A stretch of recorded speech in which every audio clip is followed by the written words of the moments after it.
তাদেরকে ইচ্ছা মতো লাথাইলেন, ঘুষাইলেন, ঘাড় ধরে ধাক্কা দিলেন। টিভি স্ক্রিনে সেটা কি খুব ভালো দেখাচ্ছিল? ধারাভাষ্যক কক্ষ থেকে বলা হচ্ছিল এটা টোটালি রং, এটা পুরোপুরি বেয়াদবি। শুধু বেয়াদবি নয়, বেয়াদবির চরম পর্যায়ে পৌঁছে গেছে বাংলাদেশি ফুটবলাররা।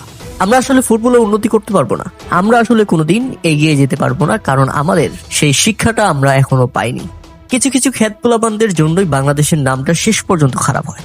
এটা ছিল একটা বন্ধুত্বপূর্ণ ম্যাচ, যেখানে বাংলাদেশি প্লেয়ারদের আর্জেন্টিনা ব্রাজিলের প্লেয়ারদের সাথে খেলার সুযোগ করে দেওয়া হয়েছে, যেন তারা নিজেদের স্কিল ডেভেলপমেন্ট করতে পারে। আর্জেন্টিনা ব্রাজিলের কি পরিমাণ ক্রেজ বাংলাদেশে এটা আমরা সবাই জানি, কিন্তু যারা মাঠে খেলতে নেমেছে তারা হয়তো বা জানে না যে এই ফুটবলাররা তারা আমাদের অতিথি।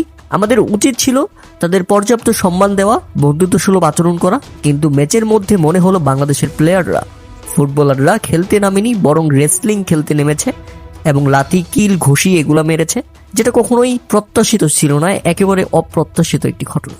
এই ক্ষেতগুলো আজীবন ক্ষেত থেকে যাবে, কখনো ভালো কিছু করতে পারবে না।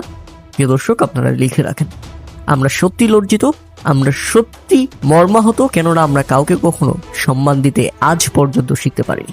লাতিন বাংলা সুপার কাপে আর্জেন্টিনার বিপক্ষে বাংলাদেশ 1-1 গোলে ড্র করেছে। বাংলাদেশ রাইজিং স্টার এই ম্যাচে ড্র করলেও এই ম্যাচের এই অনাকাঙ্ক্ষিত ঘটনার জন্য বাংলাদেশ পুরোপুরিভাবে লজ্জিত।